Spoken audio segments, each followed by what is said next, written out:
प्यारे दोस्तों, आज हम देखने वाले हैं स्टेटमेंट। इंग्लिश में स्टेटमेंट किसे कहते हैं? स्टेटमेंट। स्टेटमेंट जो है तो उनको हम बोलते हैं विधान। विधान करना, किसी चीज़ के बारे में उसकी सच्चाई, उसकी हकीकत बताना,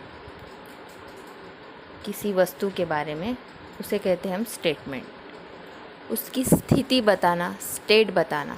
जैसे हम कहते हैं ना, स्टेट ऑफ माइंड, हमारी वस्तु स्थिति या फिर स्थिति, मन की स्थिति कैसी है, वस्तु स्थिति कैसी। स्थिति आप समझ रहे हैं मैं क्या बोलना चाहती हूँ। किसी चीज़ को वो जैसी है वैसी उसको एक्सप्रेस करना।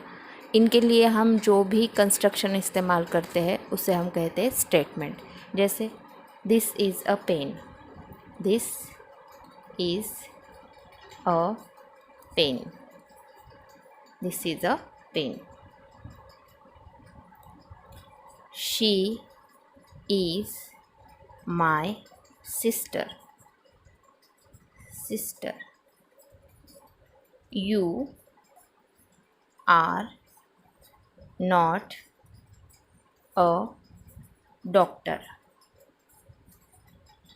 तुम डॉक्टर नहीं हो, वह मेरी बहन है। दिस इज़ अ पेन, ये एक पेन है। लेते हैं इट वॉज अ रैबिट, वो एक खरगोश था।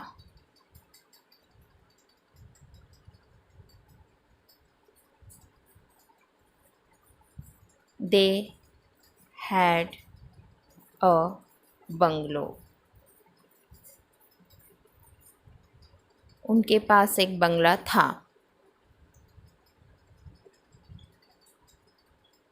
Moon is beautiful,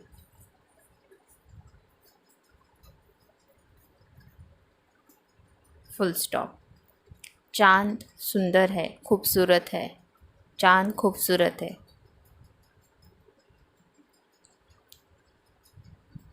Mumbai is not capital of India,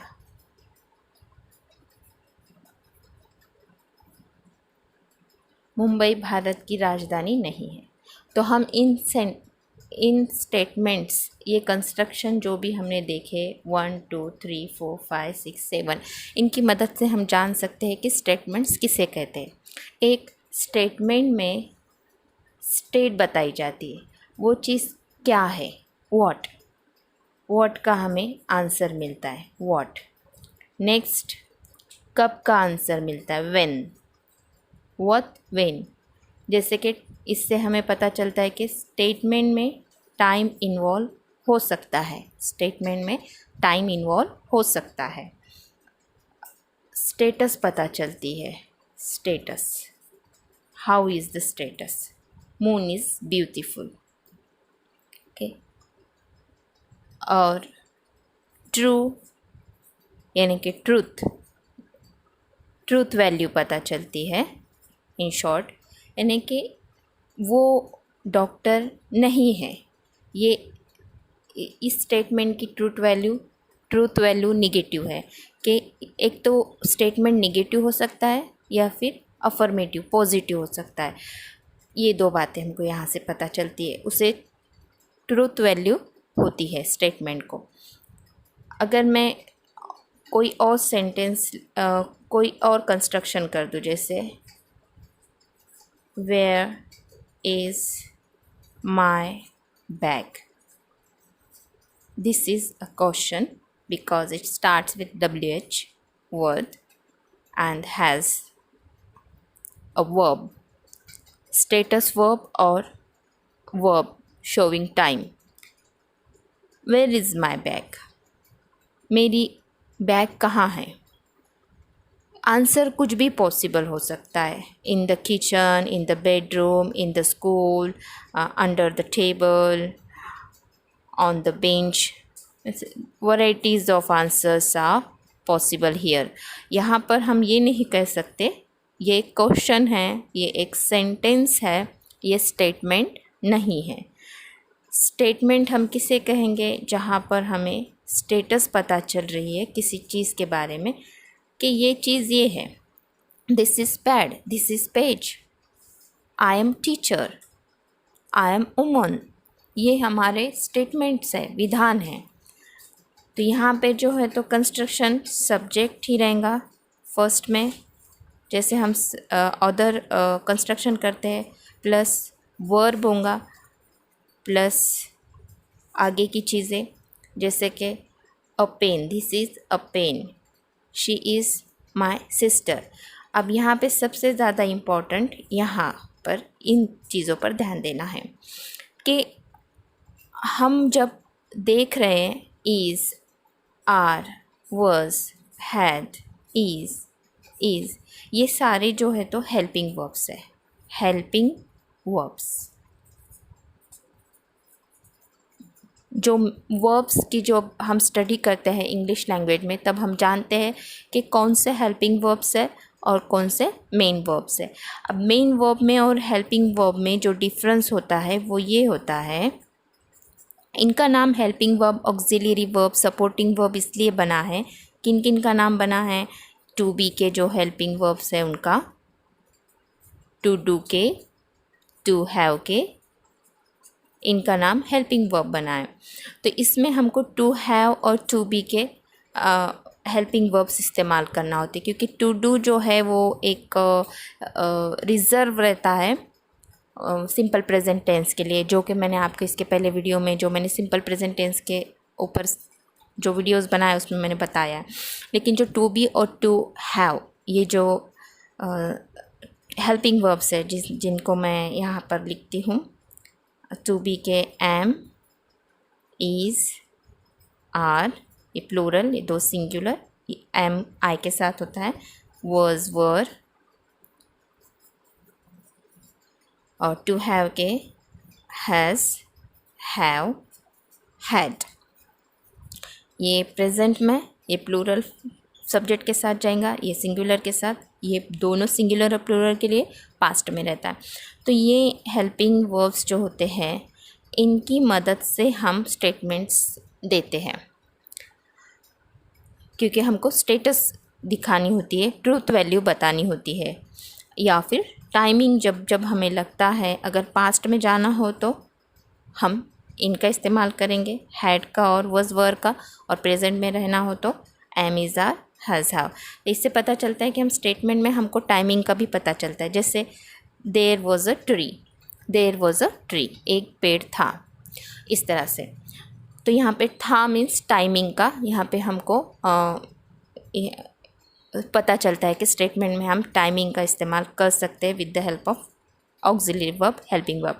तो यहाँ पे जो वर्ब है वो किसी पर एक्शन नहीं करता. ओके, जब एक्शन किसी पर होती है तब उसको ऑब्जेक्ट कहते हैं.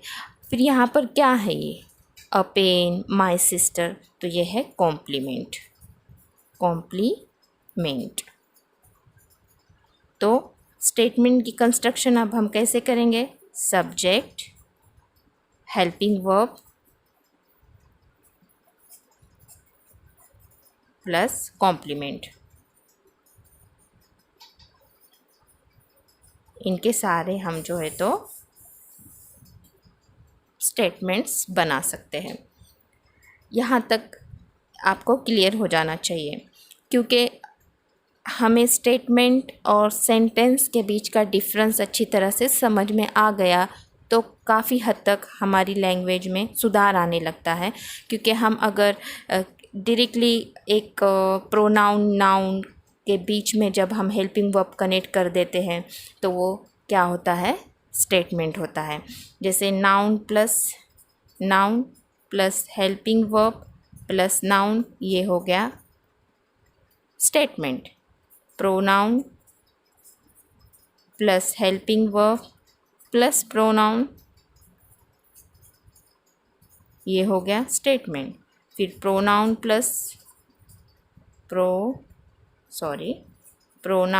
Plus helping verb plus noun, ये हो गया स्टेटमेंट।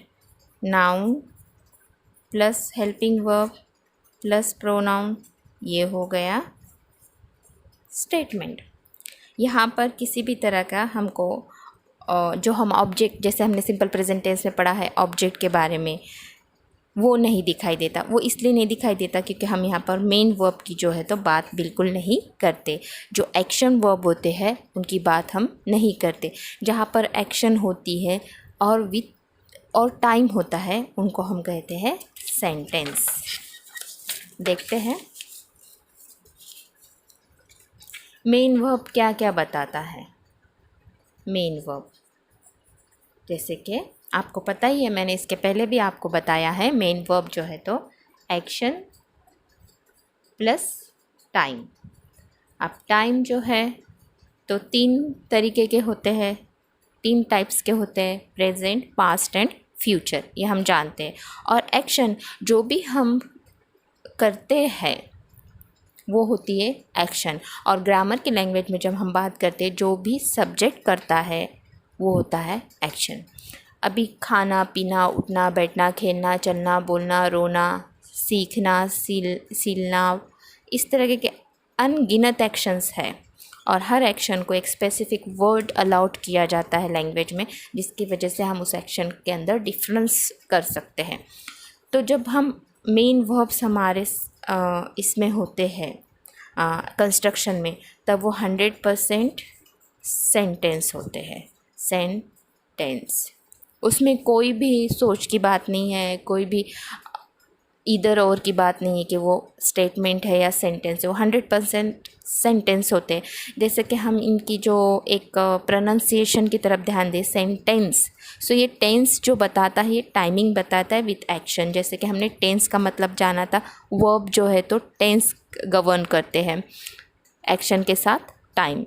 और स्टेटमेंट में हम देख रहे हैं टाइम तो है मगर एक्शन बिल्कुल नहीं है। किसी चीज़ की बस हमें स्थिति पता चल रही है, उसकी ट्रूथ वैल्यू पता चल रही है, हाँ या ना में जवाब मिल सकता है। This is pen, yes this is pen, no this is not pen, ये है स्टेटमेंट्स। अब जब हम यहाँ पे नाउन ले लेते हैं, कुछ भी ले लेते हैं, जैसे कि ही पुट्स पेंसिल। देखिए यहाँ पर अभी पुट ये एक्शन है, ये सिंपल प्रेजेंट टेंस का सेंटेंस है, ये मेन वर्ब है। तो पुट होने की एक्शन अपने आप तो नहीं होती ना, ऐसे ही नहीं हो जाता, कोई ना कोई कारक लगता है, डोर लगता है, कर्ता लगता है। तो कौन रखा? ही। तो वो है जो कारक है, जो करता है, वो है सब्जेक्ट हमारे सेंटेंस का। और किन के ऊपर क्रिया की गई, रखने की क्रिया किस पर की जा रही है, तो वो बन जाता है ऑब्जेक्ट। तो जो वर्ब एक्शन जिस पर करता है, परफॉर्म करता है उसके एक्शन जिस चीज़ पर भी की जाती है वो ऑब्जेक्ट होता है, कर्म बन जाता है। और जो वो क्रिया करने वाला होता है वो कर्ता बन जाता है। ठीक है, अभी यहाँ पर ऑब्जेक्ट हम इंट्रोड्यूस करें जिसे हम कर्म कहते हैं। और आगे का जो भी पार्ट आता है सेंटेंस में, अब यहाँ पर ये कॉम्प्लीमेंट बनेगा। जैसे कि हमने देखा था कि जो फर्स्ट पार्ट होता है वो सब्जेक्ट होता है, हेल्पिंग वर्ब होता है, और नेक्स्ट पार्ट जो है तो वो कम्प्लीटली कॉम्प्लीमेंट बन जाता है। यहाँ पर ऑब्जेक्ट या फिर कॉम्प्लीमेंट दोनों में से कोई भी आ सकता है। जैसे he puts pencils on the table, तो on the table where he put the pencil, ये है कॉम्प्लीमेंट। ओके, तो ये है सेंटेंस और स्टेटमेंट्स का डिफरेंस। तो आप लोग इसकी स्टडी करो। स्टेटमेंट्स बनाना बहुत आसान है। टू हैव के हेल्पिंग वर्ब्स और टू बी के हेल्पिंग वर्ब्स आपको पता रहना चाहिए, और नाउन और प्रोनाउन का हमको यूज़ करते आना चाहिए। यहाँ पे सिर्फ नंबर जो होता है वो इम्पोर्टेंट होता है। जैसे मैंने बोल दिया दिस इज़, और जब मुझे इस्तेमाल करना है दोज, ये प्रोनाउन, तो यहाँ पे हमको आर। तो ये एग्रीमेंट जो होता है, ये एग्रीमेंट बहुत इंपॉर्टेंट होता है। सिंगुलर सब्जेक्ट के साथ सिंगुलर हेल्पिंग वर्ब होगा, प्लूरल सब्जेक्ट के साथ प्लूरल हेल्पिंग वर्ब होगा। These are, that is, people are. जैसे हम बोलेंगे जजमेंटल, पीपल आर जजमेंटल। तो ये जो पीपल है यहाँ पर, इससे क्या करना है, ये प्लूरल नाउन होने की वजह से आर आएगा। तो ये जो एग्रीमेंट है, ये कॉन्कॉर्ड होता है, ये एक एग्रीमेंट होता है, एक करार होता है सब्जेक्ट वर्ब का। ये हमको एक यहाँ पर ध्यान देना होता है, जो नंबर के बारे में हम बोलते हैं। और ये बहुत ही हमको आसानी से समझ में आता है, सिंगुलर और प्लूरल। हमें एक बार प्रैक्टिस करने की ज़रूरत होती है। Am, is, are, was, were, has, have और हैड दोनों तरफ है। I had, they had, people had, इस तरह से। तो ये जो है तो आपको समझना चाहिए। जैसे कि मैं बोलूँगी I have a dog, I had a dog. तो यहाँ पर जो है तो शी हैज़ अ कार, उसके पास एक कार है, या फिर she had a car, sorry car. We have बोलना पड़ेगा, वी हैव हाउसेस। ओके, तो ये है हमारे स्टेटमेंट्स, ये था सेंटेंस। तो हम जो टेंस देख रहे हैं वो सब सेंटेंस है। उसके बाद में कमांड भी सेंटेंस होता है, जैसे ब्रिंग, ब्रिंग, ब्रिंग लाओ, क्या लाओ, सामने वाले को बोला है you bring, bring a glass of water for me.